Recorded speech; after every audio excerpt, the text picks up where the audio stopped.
ഒരാശയക്കുഴപ്പമില്ല. ഇത് ഞങ്ങളുമായിട്ട് ഡിസ്കസ് ചെയ്ത ശേഷമാണ് ഞങ്ങൾ തീരുമാനം എടുത്തിട്ടുള്ളത്. ഞങ്ങൾ കഴിഞ്ഞ ഒരാഴ്ച മുമ്പ് ആലപ്പുഴ വെച്ച് സമ്മേളനം ഉണ്ടായിരുന്നു, ഞങ്ങളുടെ മീറ്റിംഗ് ഉണ്ടായിരുന്നു. ആ മീറ്റിങ്ങിൽ വെച്ച് വളരെ വ്യക്തമായി എടുത്തിട്ടുള്ള തീരുമാനം അത് ഇപ്രാവശ്യം BDJസിൻ്റെ സ്ഥാനാർത്ഥി മത്സരിക്കേണ്ട കാരണം പഞ്ചായത്ത് ഇലക്ഷനിൽ ഞങ്ങൾ അതിൻ്റെ ഇലക്ഷൻ വർക്കുമായിട്ട് ബന്ധപ്പെട്ട് ഞങ്ങളുടെ പഞ്ചായത്ത് കമ്മിറ്റികളും നിയോജകമണ്ഡലം കമ്മിറ്റികളും ഒക്കെ അതിനുള്ള പുനഃസംഘടനയൊക്കെ നടന്നുകൊണ്ടിരിക്കുന്ന സമയമാണ്. അതിന് ഇനി 6-8 മാസമേ ഉള്ളൂ പഞ്ചായത്ത് ഇലക്ഷനിലേക്ക് പോകാനുള്ള സമയം. അപ്പോൾ അതുകൊണ്ട് ഒരു കാരണവശാലും ഈ ഇലക്ഷനിൽ നമ്മുടെ സ്ഥാനാർത്ഥി നിർത്തണ്ട എന്നുള്ളതാണ് അന്നത്തെ തീരുമാനം എടുത്തത് പൊതുവായിട്ട്. പിന്നെ ചില ആളുകൾ അന്ന് നമ്മൾ മത്സരിക്കണം എന്നുള്ള അഭിപ്രായം ഉണ്ടായിരുന്നു. അതിനുശേഷം ഞങ്ങളത് പൊതുവായി ഞങ്ങൾ ആലോചിച്ച ശേഷം അത് വേണ്ട എന്നുള്ള തീരുമാനം ഞങ്ങൾ ഓൺലൈൻ മീറ്റിംഗ് കൂടി എടുക്കുകയും ചെയ്തിരുന്നു. അത് BJP അറിയിച്ചു. അതിനുശേഷം അവിടെ BJPയുടെ കേന്ദ്ര നേതൃത്വമൊക്കെ ആയിട്ട് കൂടി ആലോചിച്ചു. ഇന്നലെയും മിനിഞ്ഞാന്നുമായി രാജീവ് ജിയും ഞാനും ഒക്കെ ഡിസ്കസ് ചെയ്ത ശേഷമാണ് ഈ സ്ഥാനാർത്ഥിയെ തീരുമാനിച്ച് ഇന്ന് ഡിക്ലെയർ ചെയ്തിട്ടുള്ളത്.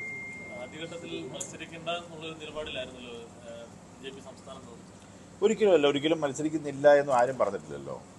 അത് മാധ്യമങ്ങൾ തന്നെ സൃഷ്ടിച്ചതല്ലേ, ചില ആളുകൾ പറഞ്ഞ കാര്യമല്ലേ. കാര്യം ഇത് ഉത്തരവാദിത്തപ്പെട്ട് പറയേണ്ടത് ഒന്നുകിൽ NDA കൺവീനറായിട്ട് ഞാൻ പറയണം, അതല്ല എന്നുണ്ടെങ്കിൽ ഇത് പറയേണ്ടത് NDAയുടെ ചെയർമാനായിട്ടുള്ള രാജീവ് ജിയാണ് പറയേണ്ടത്. അദ്ദേഹവും പറഞ്ഞിട്ടില്ല, ഞാനും പറഞ്ഞിട്ടില്ല. അങ്ങനെ പറയാത്തൊരു കാര്യത്തെക്കുറിച്ചിട്ട് ഒഫീഷ്യലായിട്ടല്ലാത്ത ആരെങ്കിലും എന്തെങ്കിലും പറഞ്ഞിട്ടുണ്ടെങ്കിൽ അത് തെറ്റാണ്. അത് ഇന്നിപ്പോൾ ബോധ്യപ്പെട്ടല്ലോ. നാളെ നോമിനേഷൻ കൊടുക്കുകയാണ് 11 മണിക്ക്. ഞാനും പോകുന്നുണ്ട്. അതിൻ്റെ കാര്യങ്ങളൊക്കെ നടക്കുകയാണ്. ഈ ഇടുക്കി ജില്ലയിൽ BDJs പുറത്താക്കിയ ആളുകളെ BJP പാർട്ടിയിലേക്ക് സ്വീകരിക്കുന്നു. അതിനകത്ത് BDJസിന് അഭിപ്രായ വ്യത്യാസമുണ്ടെന്ന് അങ്ങനെ BDJs ഇപ്പോൾ ആരും പുറത്താക്കിയതല്ല. ഒരാളുമായിട്ട് പോയി ജോയിൻ ചെയ്യാൻ വേണ്ടി ചെന്നിരുന്നു. അവർ പക്ഷേ BJP എടുത്തിട്ടില്ല. അങ്ങനെ അഭിപ്രായ വ്യത്യാസമൊന്നുമില്ല. അവരെടുത്തിട്ടില്ല. അതെ, ഇപ്പോൾ ഒരു BJP അംഗത്വം പോലും ഇല്ലാത്ത ഒരാളാണ് കേരള കോൺഗ്രസിൽ നിന്ന് ഇപ്പോൾ അവിടെ മത്സരിക്കാൻ BJP സ്ഥാനാർത്ഥിയെ പ്രഖ്യാപിച്ചിരിക്കുന്നത്. അത്തരം ഒരു ദുരവസ്ഥയുണ്ടോ പാർട്ടിക്ക്, മുന്നണിക്ക്? ഇതുപോലെ ആളില്ലാത്തൊരവസ്ഥയുണ്ടോ? അങ്ങനെ ആളില്ലാത്ത അവസ്ഥയൊന്നുമില്ലല്ലോ. കാര്യം 12,000 വോട്ട് കഴിഞ്ഞ മുമ്പത്തെ ഇലക്ഷൻ അവിടെ കിട്ടിയതല്ലേ. ഇപ്രാവശ്യത്തെ കഴിഞ്ഞ പാർലമെന്റ് ഇലക്ഷൻ അതിൻ്റെ 17,000-ഓളം വോട്ട് കിട്ടിയതാണ് BJP. അപ്പോൾ അതുകൊണ്ട് അവിടെ ആളില്ല എന്ന് പറയുന്നത് അർത്ഥമൊന്നുമില്ല. കാരണം അവിടെ ഉള്ള ഒരു മലയോര കർഷകരുടെ പ്രതിനിധിയായിട്ട് വെക്കണം എന്നുള്ളതുകൊണ്ടാണ് അദ്ദേഹത്തെ തിരഞ്ഞെടുത്തത്. അതുകൊണ്ട് അത് മാത്രമേ ഉള്ളൂ. അല്ലാതെ സ്ഥാനം വെച്ചാൽ ഇഷ്ടംപോലെ BJPയുടെയും BDJസിൻ്റെ സ്ഥാനാർത്ഥികൾ ഉണ്ടായിരുന്നു. അത് വേണ്ട പൊതുവായി ഞങ്ങൾ ആലോചിച്ച ശേഷം ഒരു മലയോര കർഷകരായിട്ടുള്ള ഒരാളെ തന്നെ ലോക്കലായിട്ട് വെക്കണം എന്നുള്ള തീരുമാന അടിസ്ഥാനത്തിലാണ് ഇദ്ദേഹത്തിൻ്റെ മേല് വരികയും അത് അംഗീകരിക്കുകയും ചെയ്യുകയുണ്ടായത്.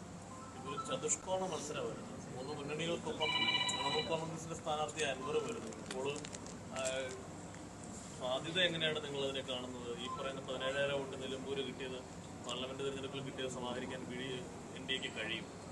തീർച്ചയായും അത് കഴിയുന്നു തന്നെയാണ് ഞങ്ങൾ പ്രതീക്ഷിക്കുന്നത്. കാരണം അതിനുള്ള വർക്കുകൾ കംപ്ലീറ്റ് നമ്മൾ വളരെ സജീവമായി ചെയ്യുന്നതിനുള്ള ഒരു മാപ്പ് ഞങ്ങൾ നാളെ ഉണ്ടാക്കുന്നുണ്ട്. അതിനുശേഷം എൻ്റെ വർക്കുകളെല്ലാം ഫുൾ സ്വിങ്ങിൽ പോകുന്നതായിരിക്കും.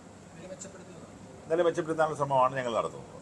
ഈ ക്രിസ്ത്യൻ വോട്ടുകളിൽ കൂടുതലുള്ള ഒരു പ്രദേശം കൂടിയാണ് നിലമ്പൂർ. ആ ഒരു മണ്ഡലത്തിൽ മലയോര ജനതയുടെ ഭാഗമായിട്ടുള്ള ഒരാളെ തന്നെ മത്സരിപ്പിക്കുന്നു. മർമ്മ സഭയുടെ കൗൺസിലംഗമായിരിക്കുന്ന ഒരാളിനെയാണ് NDA സ്ഥാനാർത്ഥിയാക്കുന്നത്. ആ ക്രിസ്ത്യൻ വോട്ടുകളിലൊക്കെ ഒരു കൂടുതലായിട്ട് ലഭിക്കുമെന്നുള്ളൊരു പ്രതീക്ഷ BJPക്ക് തീർച്ചയായിട്ടും ഉണ്ടല്ലോ.